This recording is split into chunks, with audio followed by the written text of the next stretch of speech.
Geralmente no primeiro dia assim a gente... Tá, vamos lá. Bom...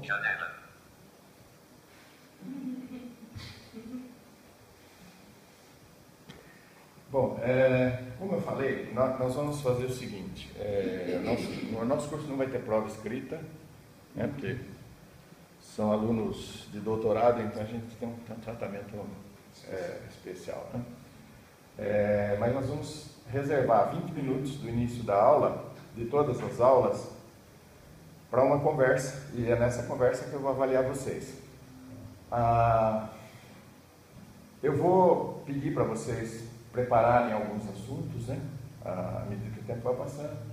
Então, nesses 20 minutos, eu peço, Jenny, faz uma apresentação sobre o Teorema de Liouville. Então, ela prepara e todos os outros estudam também. A Jenny vem e faz a apresentação do Teorema de Liouville. Aí nós vamos perguntar, começar a conversar. 10 minutos para a gente conversar. Vamos trabalhar 20 minutos sempre para avaliar e o resto, então, vai ser aula. Eu pretendo projetar todas as aulas, então eu forneço para vocês, né? Você tem pendrive aí? Tem. Depois a gente copia para você, tá? Então, isso é o que a gente vai fazer. Certo? Acho que com... Tem que dar enter. Assim, enter ou... Isso aqui. Bom, essa primeira aula, essa aula de hoje, bom, eu vou dizer uma coisa, mecânica estatística não é um assunto muito fácil, né, porque é uma visão um pouco diferente daquilo que a gente está acostumado. Eu acho que esses são os tópicos dessa aula de hoje, né? E um assunto muito interessante, muito importante aqui nessa aula hoje é esse conceito de ensemble, né? Conceito do espaço de fase, né? E acho que o meu ficou meio grande aqui. Conceito de espaço de fase, função de distribuição no espaço de fase e teorema de Liouville, né? O teorema, daqui para baixo, na verdade, a gente trabalha o espaço de fase no conceito de ensemble. Então, é isso que a gente vai ver. Ensemble, em francês, ele quer dizer conjunto. Tá? A palavra ensemble quer dizer conjunto. Vamos lá. Só para a gente ter isso é uma relação dos caras que trabalharam, né? Então, desde 1856, o pessoal trabalhou em assuntos que depois se tornaram a mecânica termodinâmica e estatística, né? Crank, Bernoulli, Clausius, Joule, esse é 1800, né? 1860, Maxwell, Loschmidt, Poincaré, 1890. Depois a gente já chega em 1900, na época da mecânica quântica, né? Então já começa a mecânica estatística quântica, né? Então você tem Planck, Gibbs, Einstein, Smoluchowski, Langevin, Debye. Esses já são o pessoal que começou a trabalhar em mecânica estatística quântica, né? Depois Comte, Bose, Pauli, Fermi, Thomas, Dirac e Ehrenfest. Daqui para lá, a mecânica estatística já se tornou mecânica estatística quântica, embora a mecânica estatística clássica também tenha sido desenvolvida por todos esses outros aí, né? Todo mundo deu um pitaco na mecânica clássica, mecânica estatística clássica. Mas é só uma relação para a gente ter uma ideia de quem meteu o bedelho em mecânica estatística. Na definição, o que ela faz? Ela conecta o movimento microscópico dos átomos com as propriedades macroscópicas observáveis, tais como temperatura, pressão, entropia, energia livre, calor específico, potencial químico, viscosidade, espectro, taxa. Então, como é que é a história, né? Eu tenho um gás dentro de um certo volume. Esse gás tem ele está a uma determinada temperatura e confinado num certo volume. Se você meter um medidor de pressão lá, você vai medir a pressão. Então, ele tem pressão, temperatura, volume, né? E aí o que acontece? Essas três, por exemplo, eu meço. Mas essa medida, quando eu faço essas medidas, pressão, temperatura, volume, são exemplos, não são só essas, né? Lá dentro, o que é que está acontecendo? Eu acho bom a gente ligar esse ar um pouquinho, né? Eu não tinha reparado que essa maravilha Vocês me desculpem, né, mas eu até como professor passo vergonha para os meus alunos, porque não está condicionado. Aí eu fico, professor, você está doente? Você tá... Não, não, professor. Eu derreto mesmo. Não, mas está quente. Está quente também. A gente não... Só que é capaz de cair um pouco de poeira aí, viu? Ah, tá. Obrigado pela... Só para, pelo menos no começo... Sim. Ah, claro. Bem lembrado.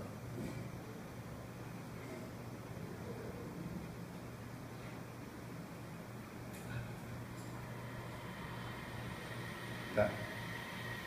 Bom, então, eu meço temperatura, meço volume, meço pressão, essas coisas, mas isso tudo, quando eu faço essas medidas, eu não sei o que está acontecendo lá dentro com as moléculas, né, com as partículas lá de dentro. Então, o que a mecânica estatística faz? Ela liga temperatura, pressão, entropia, energia livre, calor específico, com as propriedades microscópicas das moléculas dentro do sistema. Então, o que nós vamos estudar? Nós vamos estudar mais essa parte microscópica. A gente estuda mais a parte microscópica e associa a parte microscópica com as medidas macroscópicas. Essas medidas macroscópicas a gente chama de observáveis. Eu vou tentar fazer uma coisa. À medida que o tempo vai passando, eu vou tentar continuar a fazer isso aqui. Por exemplo, essas palavras em destaque, quando a palavra tem destaque, quando ela é mais ou menos importante, ela vai estar nesse magenta aqui, né? Quando ela for mais importante, ela vai estar em vermelho, né? Então, essa é uma palavra observável, é uma palavra importante, tá? Então, o que a gente tem? Nós temos a mecânica estatística, a termodinâmica estatística, ela liga, né, o movimento microscópico com as propriedades macroscópicas. Para a gente fazer isso, bom, ela fornece, como eu falei, a gente ia focalizar na parte microscópica, ela fornece a base microscópica para a termodinâmica, que é uma teoria fenomenológica, né? Você não prova que existe pressão, você mede a pressão, né? Então você não precisa, a pressão, a termodinâmica, ela é constatada experimentalmente. A termodinâmica é constatada experimentalmente. A mecânica estatística não. Ela permite determinar uma ampla variedade de propriedades que não são abordadas pela termodinâmica. Então tem muita coisa num sistema térmico, tem muita coisa que a gente não enxerga só fazendo as medidas macroscópicas. A gente tem que entender as propriedades microscópicas para você poder medir alguma coisa, tá? Ou para você poder entender. Por exemplo, as propriedades estruturais das moléculas, né? E aí a gente usa funções de distribuição, que a gente vai anotar por FD, né? Função de distribuição, essa é uma abreviatura. E propriedades dinâmicas, como espectro, taxas, algumas taxas constantes que a gente vai ver, por exemplo, energia livre. E a gente vai mexer também, a gente vai verificar que algumas coisas, algumas propriedades você vai trabalhar para você entender o que está acontecendo dentro daquele sistema. Nós vamos ter que trabalhar com o que a gente chama de função correlação. A mecânica estatística, né? A mecânica estatística, a termodinâmica estatística, ela permite melhor interpretar os dados experimentais e ela elucida mecanismos, ou seja, ela diz para você o que realmente está acontecendo lá dentro daquele sistema. Ok? Bom, então nós vamos considerar um sistema de N partículas clássicas, nós vamos trabalhar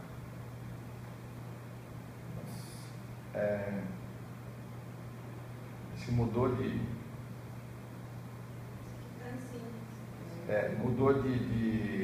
esse é um problema do Linux, mudou mas eu vou escrever ali do lado.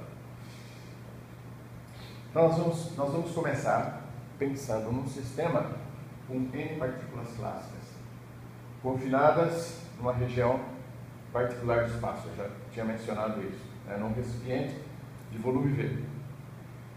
Essas partículas, elas têm uma energia cinética finita, ou seja, a energia cinética é finita, não é uma quantidade infinita de energia. Essas partículas estão em constante movimento e elas exercem forças umas sobre as outras. E pode ocorrer também que você tenha uma certa situação em que exista forças exteriores agindo sobre elas. E aí eu vou dizer como que a gente vai anotar essas posições. Bom, deixa eu fazer um milagre com a caneta agora. Fazer um milagre com a caneta.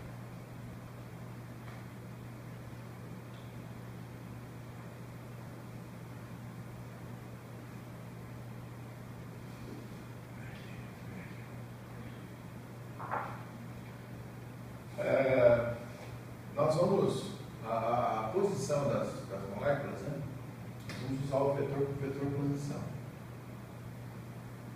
Vetor posição. Essa aqui é uma abordagem inicial. Tá? Isso é uma abordagem inicial. Então, o vetor posição, ele vai ser dado, nós vamos ter R1, vou usar exatamente o R1, que é a função do tempo, R2, função do tempo, assim por diante, Rn, função do tempo. Então, esse é o vetor de posição de cada uma das partículas. Olha, se eu tenho N partículas, eu tenho N vetor de posição. Uma coisa, quem fez a mecânica clássica comigo, mecânica analítica, lembra? Nós tínhamos as partículas, né? E eu tenho o vetor posição dessas partículas. Vetor posição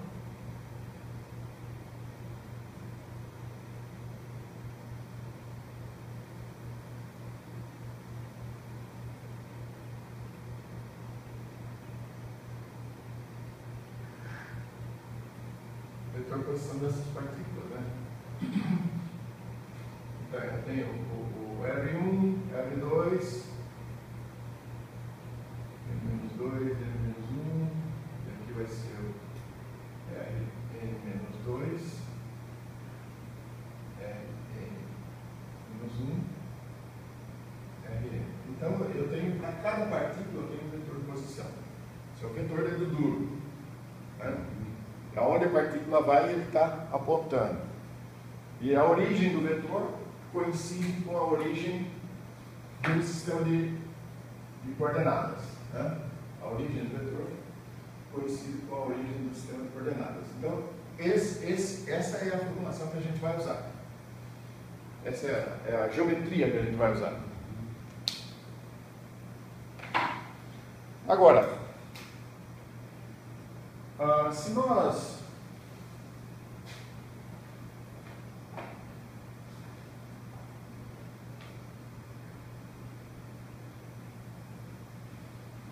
professor, conforme a situação, imagino que você está usando o sistema cartesiano, né? Conforme for, a gente mudaria para polar ou depende da geometria do problema.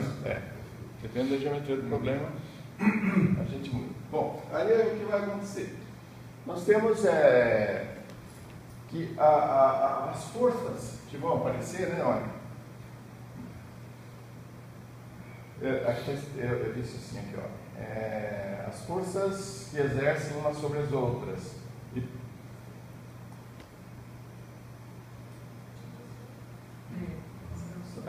Cansou. As forças que uma exercem sobre as outras. Né? Quando a gente vai falar de força, a gente vai pensar da seguinte forma: F. Deixa eu ver como é que eu usei a minha.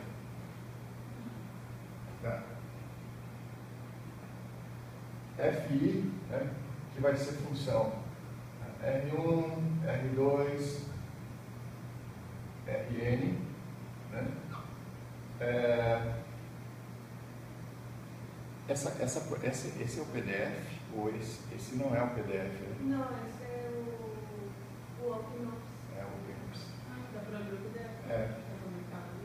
Então a gente vai ter o seguinte: MI, RI, 2 pontos, né, vai ser igual a esse FI. Então, força igual a massa vezes aceleração, onde a aceleração é a derivada segunda do vetor de posição. Né?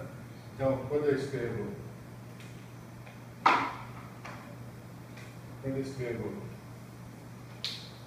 se eu conseguir R 2 pontos, isso vai ser a derivada segunda de RI em relação ao tempo. Né? O R 2 pontos é representado dessa forma. Bem, então eu tenho N equações desse tipo aqui. N equações. Tenho N equações desse tipo aqui. E quando isso aqui para mim é uma equação diferencial. Né? Isso é uma equação diferencial de segunda ordem, né? Derivada segunda. Essa equação diferencial, para eu resolver essa equação diferencial, eu tenho que dar as condições iniciais. As condições iniciais vão ser assim: R1 no instante t igual a 0, R2 em t igual a 0, assim por diante. Então, o que está acontecendo? Olha só o tamanho do nosso problema. Quando eu vou trabalhar com as partículas dentro de um recipiente, eu tenho N equações diferenciais, e a gente não pode esquecer, por exemplo, quando você pega um gás, um mol de gás, ele tem 6,02 vezes 10 elevado a 23 moléculas. Então, cada uma, eu teria 6,02 vezes 10 elevado a 23 equações diferenciais acopladas para resolver. Né? Eu teria N, na verdade, eu tenho N vetores, né, com condições iniciais. Só que tem um detalhe: cada vetor ele tem 3 componentes. Então eu tenho 3N. Eu tenho 3N condições iniciais para enfiar nas minhas equações diferenciais. Então, observe o tamanho do problema que a gente está querendo abordar. Olha lá. Número total de partículas é da ordem de 10 elevado a 23. É uma quantidade muito grande. Né? E a gente tem que especificar as condições iniciais. Agora você imagine isso num computador, né? Imagine isso num computador. Como é que fica a propagação de erros, né, no computador? Infelizmente eu escrevi demais. Aí aqui fala que a gente precisa de uma quantidade muito grande de espaço na memória para poder resolver um problema desse tipo aqui. Né? Essa é a ideia, não mais que isso. Então, tem uma pergunta, só um pouquinho aqui. Saiu do é diferente o seu Abriu o PDF, então, eu sei.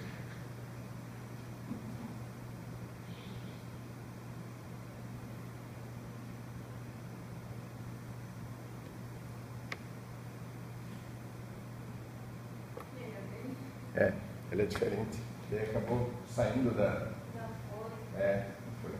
Mas tá bom. Vamos lá. Shift F6. No 6, talvez F6? Como que... não, tá. É diferente, desculpa.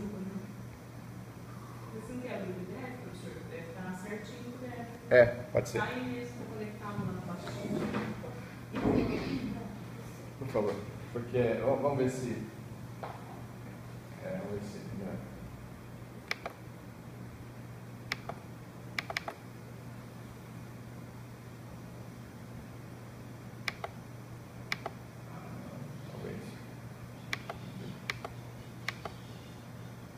ele tá melhor. Melhor. E acho que... Você não visualizar, talvez. Isso. Melhorou. Melhorou. Gente... Tá bom. Bom, então, o que está acontecendo? Nós temos N moléculas, eu tenho 3N coordenadas para cada molécula, né? eu tenho N equações vetoriais, ou seja, 3N equações diferenciais escalares, e tenho 3N informações para dados iniciais. Agora, será que a gente precisa de todos esses detalhes para resolver o nosso problema? Sim e não. Né? Sim e não. Por quê? O que está acontecendo é o seguinte: se eu for abordar, segundo Newton, isso daqui é a formulação newtoniana do problema. Se eu for abordar segundo Newton, eu preciso. Né? Sim. Então, há uma abundância de fenômenos químicos interessantes para o que realmente se gostaria de saber, como átomos individuais estão se movendo e como ocorre um determinado processo. Imagine uma molécula colidindo com outra e reagindo. A molécula, o que acontece? Será que se ela colidir assim ou se ela colidir assim, a reação vai acontecer? Então, depende muito de como ocorrem as colisões. Técnicas experimentais, tais como a espectroscopia laser ultra rápida, podem resolver alguns fenômenos em curta escala de tempo. Você tem pulsos curtos de laser, né, que podem analisar reações químicas rápidas e assim obter informações importantes sobre essa proposta. De um ponto de vista teórico, embora não possamos acompanhar 6,02 vezes 10 a 23 partículas, há alguma esperança de que poderíamos seguir o movimento com o sistema de 10 a quarta ou 10 a quinta partículas. É possível. O que a gente faz? A gente pega um sistema com 10 a quarta, olha, de 10 a 23 para 10 a quarta, reduz bastante. Você vai ter um buzilhão de equações, mesmo assim, você vai ter muitas equações para resolver. Essa técnica é uma técnica que está sendo usada atualmente, que é chamada de dinâmica molecular. Então, se você entrar na internet, tem muitos livros, muita gente falando a respeito de dinâmica molecular. Então, você pode trabalhar com as equações de Newton para resolver alguns problemas em telecinética, né? Telecinética, mecânica estatística, usando dinâmica molecular. Tá? Então, é possível você trabalhar com isso aqui. Sim. Né?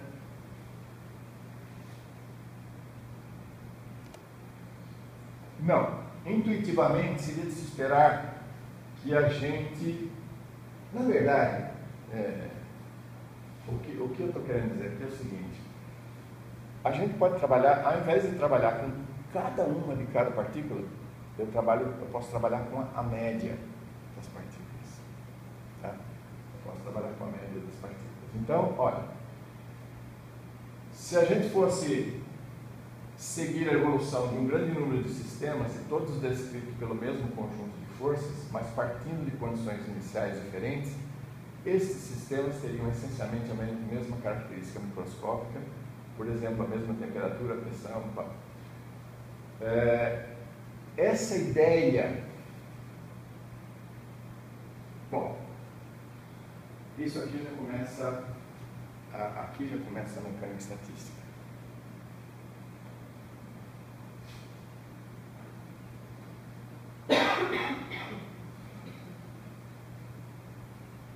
Aqui já começa a mecânica estatística.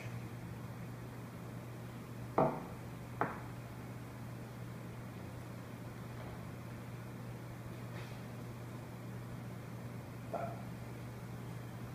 Bom, vamos ler isso aqui, essa parte de cima, esse de cima e esse de baixo. E vamos parar um pouquinho, porque aqui a coisa começa a ficar interessante e importante.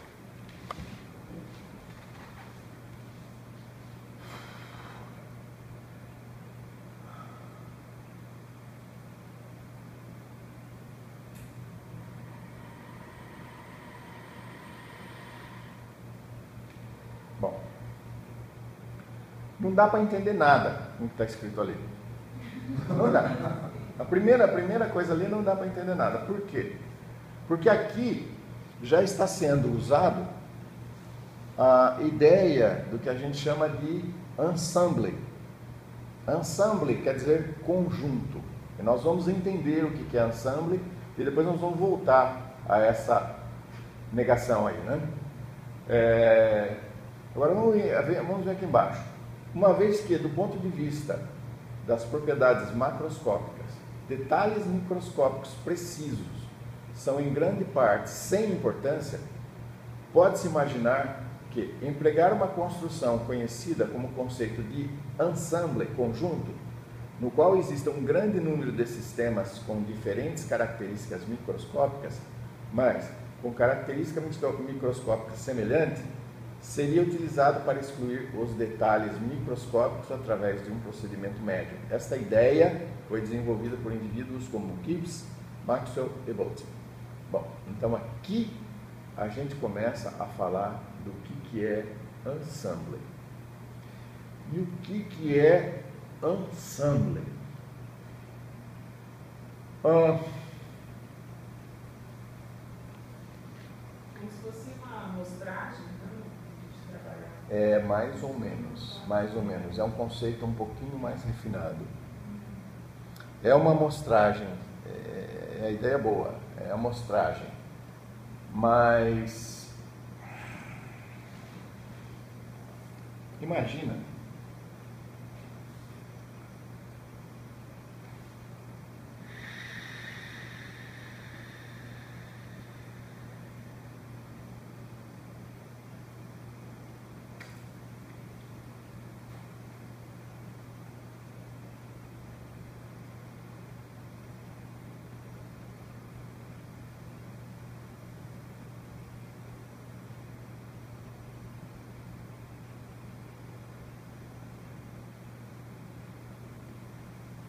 que eu tenho 3 partículas com spin.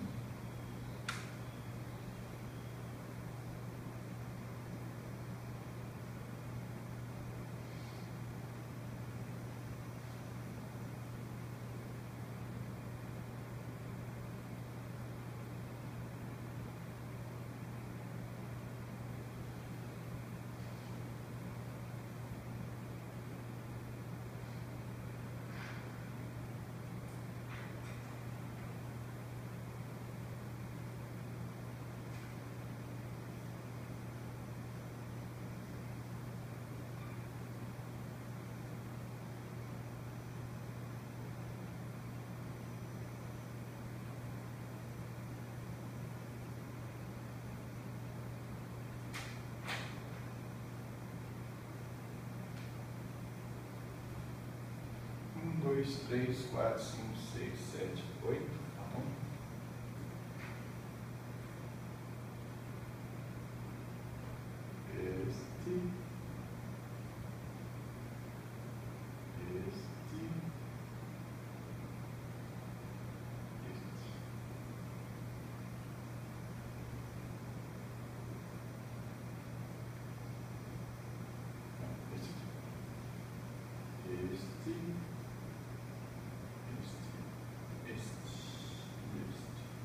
Bom, não sei se falta um.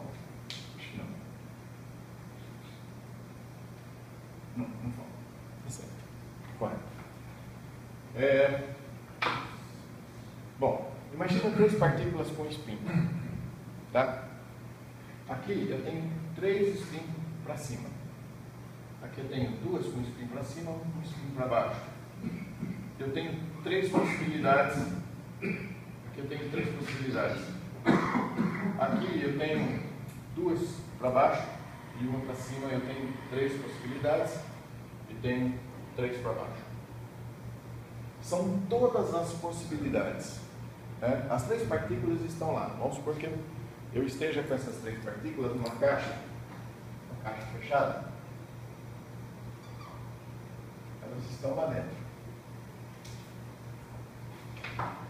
E o que está acontecendo? Isso aqui está ocorrendo sistematicamente. Está virando lá dentro. Então, mas nada além de todas as possibilidades estão ali, né? Todas as possibilidades estão aqui. Não exclui nenhuma. Exatamente.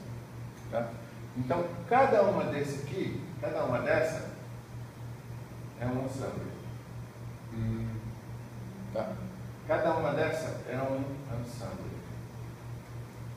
Tá? Agora, vamos pensar.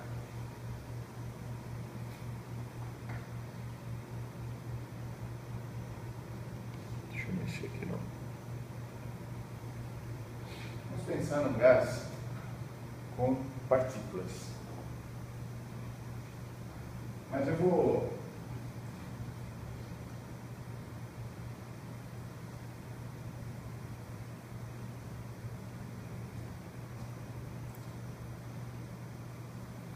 pensar num gás com partículas. Essas coisas eu estou bolando agora de cara, acabei esquecendo de ter que colocar isso. Um gás no volume V, né? Vamos supor que esse gás, essa caixa aqui, ela é uma caixa que só permite posições discretas. Elas não permitem posições contínuas das partículas. Ou seja, você nunca vai achar uma partícula na interface entre as caixinhas. Cada caixinha só cabe uma molécula. Então, vamos supor que você tem isso aqui. Ó.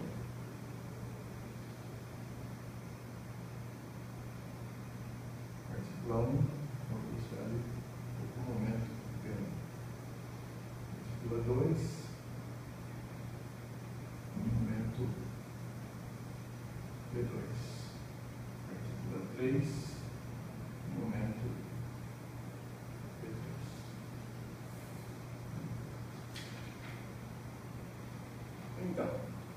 Então é o seguinte, eu tenho três partículas, 3 moléculas aqui, ou 3 átomos. Eu tenho 3 moléculas. Essas moléculas elas podem ocupar 2, 3, 4, 5, 6, 7, 3, 4, 28 posições do espaço.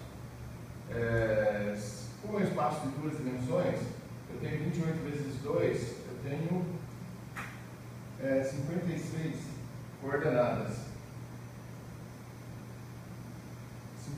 56 coordenadas. Vamos supor que eu tenho tenho 56 possibilidades de coordenada, né? Na verdade, dessas 56 eu tenho 9 coordenadas.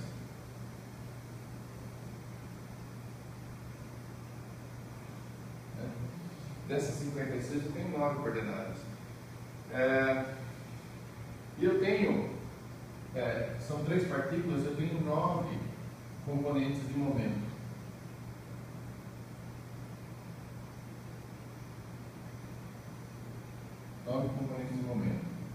Desculpem, mas a lousa está reescrita. Eu tenho 9 componentes de momento. Eu tenho PX, PY, PZ. Aliás, 9 não. Eu tenho. Na verdade, eu tenho 6 coordenadas, porque eu estou no plano, né? O sistema é no plano. Certo? Desculpem. Aqui eu fiz a conta por plano e aqui eu estou fazendo plano. Tenho 6 aqui e 6 aqui. Eu tenho só 6 coordenadas. Quais são essas coordenadas? x1, y1, x2, y2, x3, y3. Posso pagar aqui? Sim.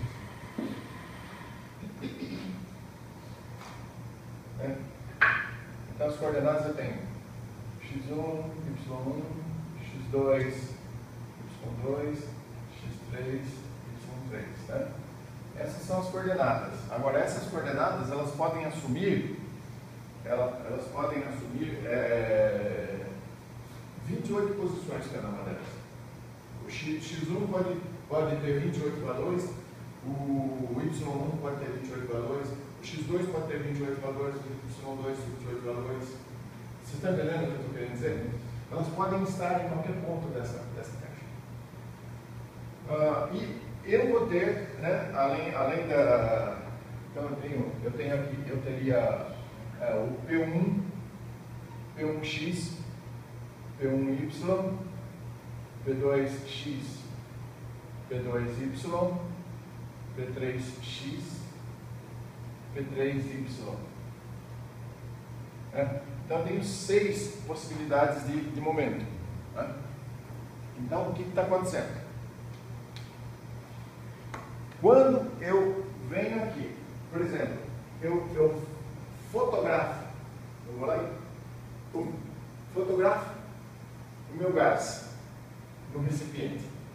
Eu encontro essa fotografia que está aqui. Isso é uma ação. Aí eu vou fotografar, eu faço uma outra fotografia.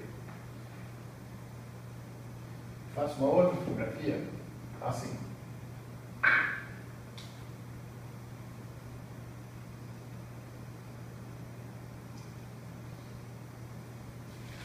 Acabou o gás, né?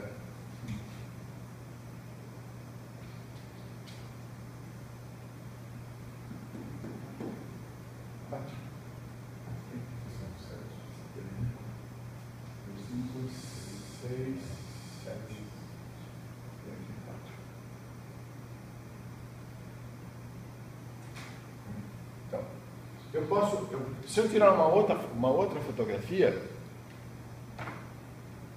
o que vai acontecer? Eu vou ter isso aqui.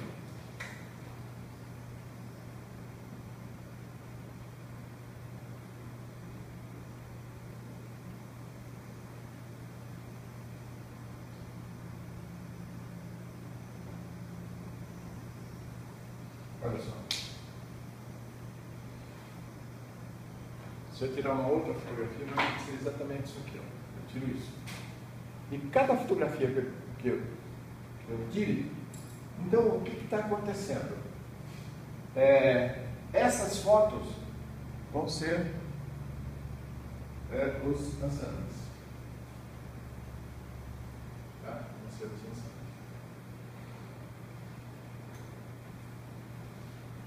Essa é a questão. Um conjunto de ensamble tem nome? Então, agora nós vamos definir essas coisas agora. Você vai ver na sequência. Tá percebendo? Não sei se vocês estão entendendo o que está acontecendo. Isso é o ensamble. Esse conceito é um conceito que não é muito simples e não é muito facilmente explicado nos livros. Nós vamos bater mais em cima deles. Então, ensamble.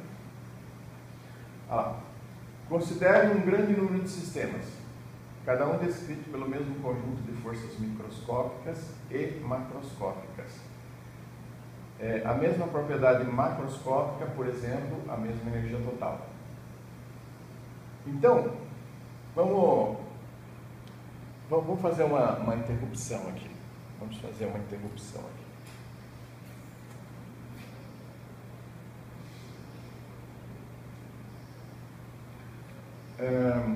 Imagine vocês que esse desenho aqui é um desenho do gás. Esse gás está no volume V. Aqui ele também está no volume V. O volume é o mesmo. Mesmo volume V. E a pressão é uma pressão P. A pressão é uma pressão P. A pressão aqui é uma pressão P. Certo?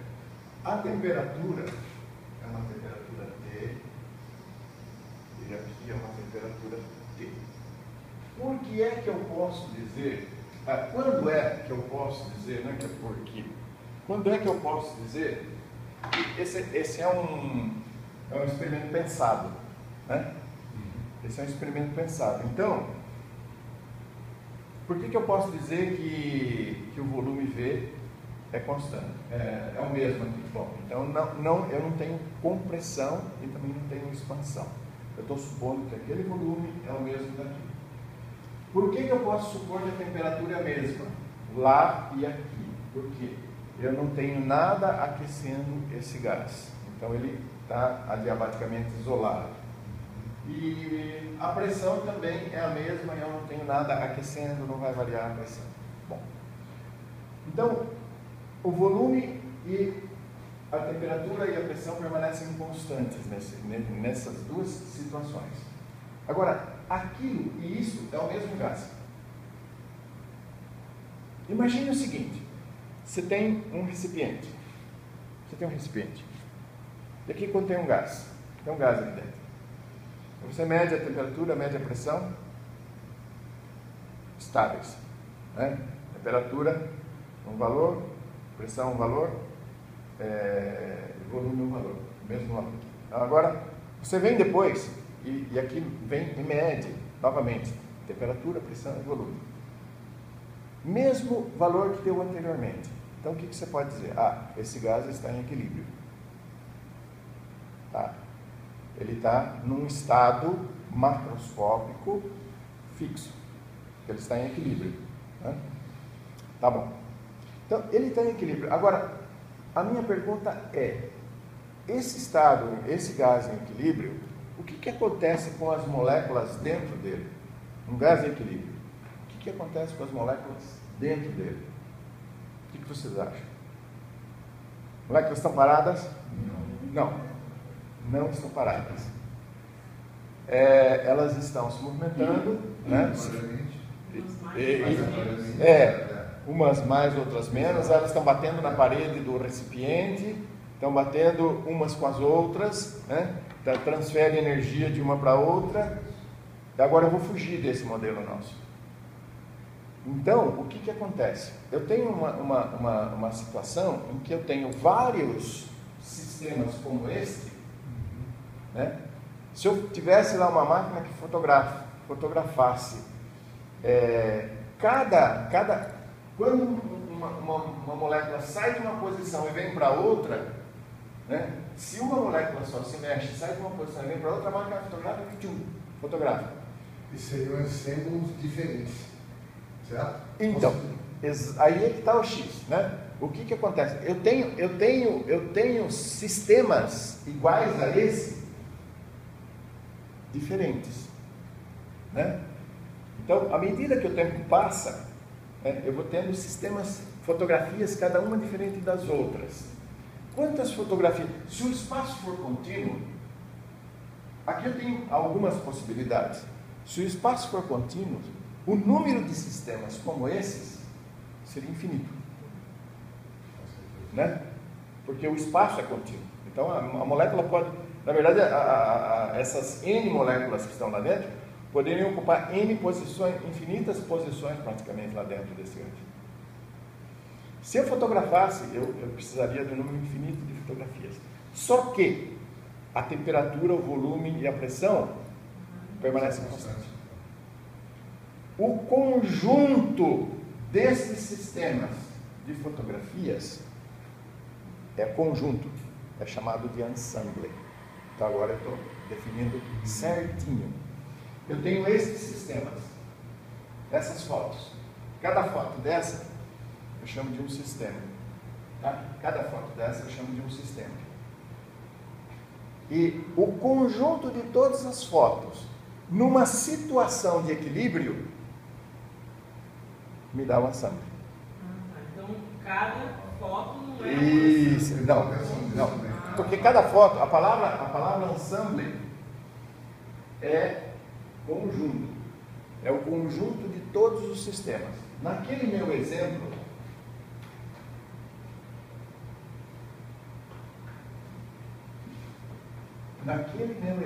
anterior, eu fiz isso.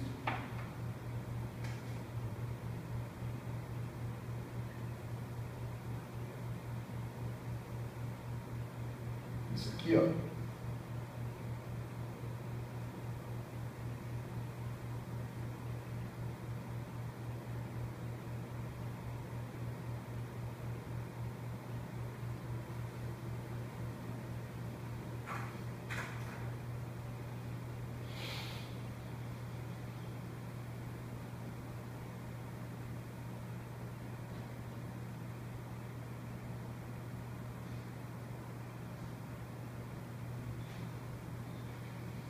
Esse é o conjunto.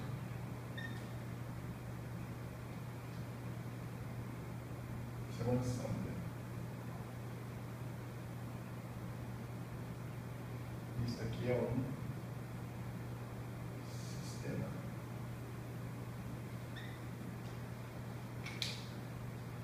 Então eu tenho 8 sistemas que compõem o meu ensemble nessa minha solução aqui.